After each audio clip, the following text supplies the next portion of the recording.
Today on the newscast, we head to the Gaza border to learn what it's like living in the brutal shadow of Hamas. That's coming up.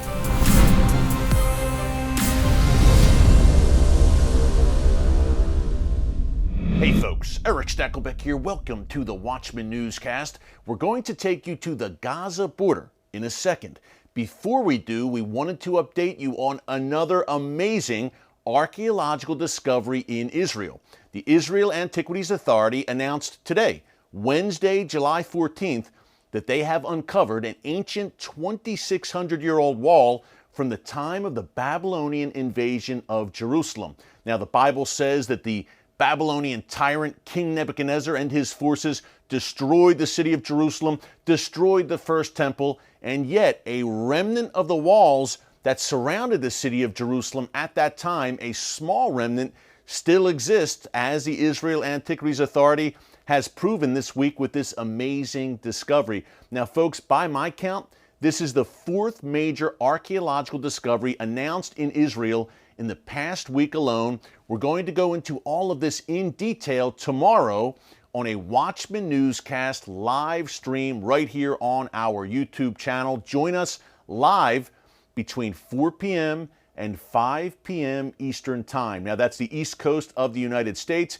If you're in Israel, you are 7 hours ahead. If you're in Great Britain, you're in 5 hours ahead. Western Europe, 6 hours ahead. You get the idea. Between 4 and 5 p.m. Eastern Time here in the States. And I mention those other time zones because we have viewers here on the Watchman Newscast from around the world. So be sure to join us for an inside look at all of these incredible archaeological finds. What is God up to here?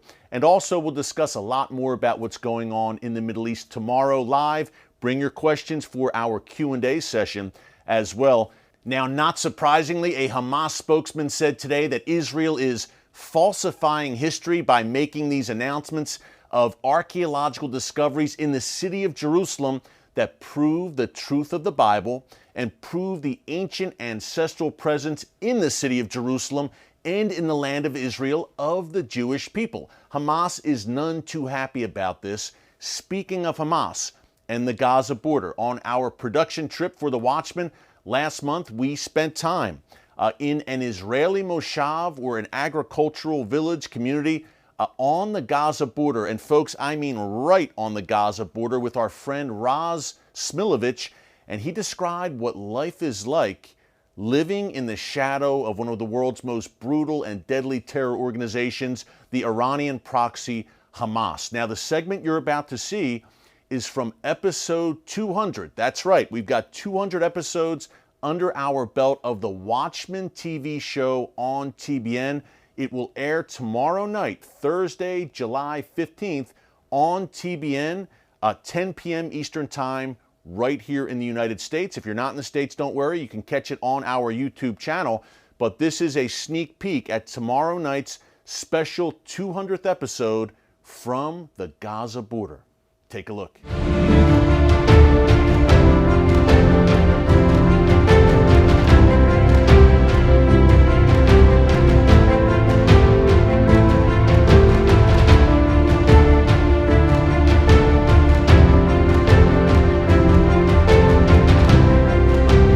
Raz, we were in Ashkelon together. Now we are in your backyard, literally, but also in the backyard of Hamas. Your moshav here is in the shadow of Gaza. Tell us where exactly we are and what goes on right down the street, quite literally. Welcome to Moshav Nativ HaAsara, where I've been living most of my adult life. We are located now just under a mile from the border with the Gaza Strip, in the center of my community. The last houses of my community are physically, literally touching the fence, the border with the Gaza Strip, which makes us the closest Israeli community to the Gaza Strip border. We are what we call the bordering community, which means the fence of the community is also the fence of Israel. But and we're north of Gaza right now. We are north of Gaza. We are north of Gaza, in the southern part of Israel. And Raz, clearly, a lot of Hamas and Palestinian Islamic Jihad activity, a stone's throw away. Tell us what you see here on a regular basis and the threat you live under, the activity of terrorists right beyond the border. Look, being now a few hundred feet from the border, you can clearly see with our own eyes outposts of Hamas, of Islamic Jihad. How can you tell? Because of different flags. Each outpost have a different flag on it. With your own eyes, you can see outposts. If you look above the wall, the buildings overlooking us is a Hamas outpost. And as we speak, they have no mistake. They are looking at us. If they want, they can do something about it. They don't do anything about it because they decide not to. The reason we're not being targeted, shot at, or being aimed with a missile is because they don't want to do it. Why? Because they're afraid of the price, they're afraid of us. But it's a matter of a will, not a matter of ability. And folks, just to reinforce what Raz said, you are watching us being watched by Hamas. Just a stone's throw away. That's how close we are. And make no mistake about it, they are watching from these outposts, as Raz said. Tell us how many people live in the Moshav and who are under constant threat here by Hamas and Islamic Jihad. So we are about 250 families today, which is, by the way, 6 times bigger than we actually established the community. Its community is growing. Despite what we all think that it's going to be a ghost town, people will not be able to live despite the threats they are staying. The community is growing, thanks God. And side comment, if you ask me, that's my victory. Normal life, babies, new houses. My victory is not the suffering of my neighbors. I wish them all the best. But the fact my community is getting bigger, despite the threats, bigger, stronger, is my victory. I live here, my brother lives here, my parents live here, and my younger brother is going to join us. Wow. I've lived here all my adult life. Actually, if you want to rent a house here, I can get you on my waiting list. Because you can't get a house here. Hey, this is a beautiful community, folks, by the way. The weather, as you can see, immaculate. It's a great place. That breeze coming from the Mediterranean. Great quality of life. Despite.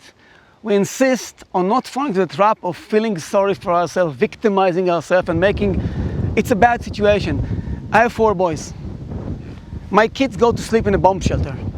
My son's school is a mile and a half down the road. The whole compound is a bomb shelter. My son's classroom is a bomb shelter. When you drove inside the Moshav, the yellow bus, the school bus cannot drive through there because it's a threatened road. They take a side road.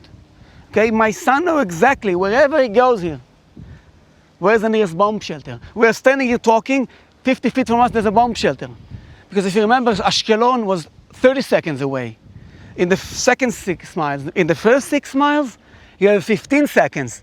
Now forget about those 15 seconds because in the first 6 miles, you are in the first mile now. So by the time the missile is being launched until it falls here, you have between 5 to 7 seconds to run to your life. That's it for that bomb shelter right there. That's why it's here. That's why every house here is a bomb shelter. That's why every house has a bomb shelter. Every house, every public facility, every playground, everywhere. That's why when my friend here built the house, if you look underneath the nice red tiles, there's 9 millimeters of solid metal plates underneath concrete. When I built my house, I did not build the windows to the south. That's our mentality. When my kids go, they always know where the nearest bomb shelter is. They always know what's going on. If you go to a friend's house, they don't know where the stack of candy is. They know where the bomb shelter is. That's what they know. That's our reality. And despite all of that, same way as I have my rights, I respect my neighbor's rights to exist and live there, I want to make a point by living here. My kids understand that. If you ask my kids, you know what? I have 4 boys. The oldest one is 14. Omer, let's leave. Don't even mention that. It's not even a question for them. It's home. Why leave home? Yes, we have different problems, but my kids, when they leave the house and go to their friends, they're safe. Every place has its own risk. I don't have violence here. I don't have crime. I don't have that. I have other things to worry about. Mm-hmm. But this is home.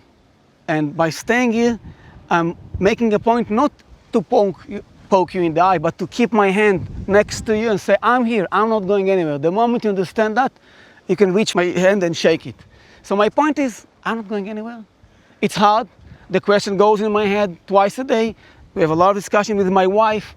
It's not an easy discussion. It's a discussion we go through, but thank God, we're hanging in there. It's not easy. I mean, you have to worry about terror tunnels as well. We were discussing. You are terror tunnels dug underneath this community from Gaza. Thanks again to Raz for joining us, folks. If you like that segment and you want to see more, you can catch my entire interview with Raz from the Gaza border. Plus, we go inside a home that was destroyed by a Hamas rocket. That's all tomorrow night, July 15th, Thursday, July 15th, on TBN, a special 200th episode edition of the Watchman TV show. Be sure to check that out. By the way, if you miss it Thursday night, We also air on TBN Fridays at 6:30 p.m. Eastern Time. I can assure you this is a powerful episode.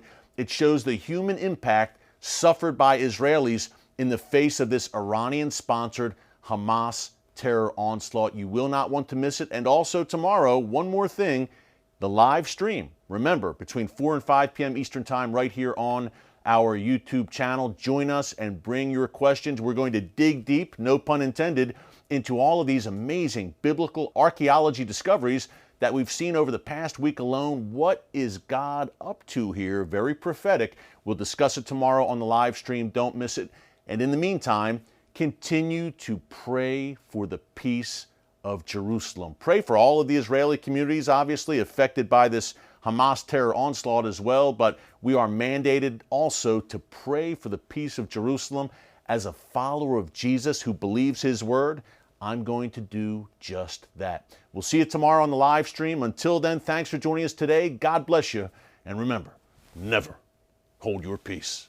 Hey everyone, thanks for checking out the Watchman Newscast. If you enjoyed this episode and want to see more, make sure you go ahead and hit the like button, click subscribe, and tap the bell icon to turn on notifications for new Watchman Newscast episodes every weekday.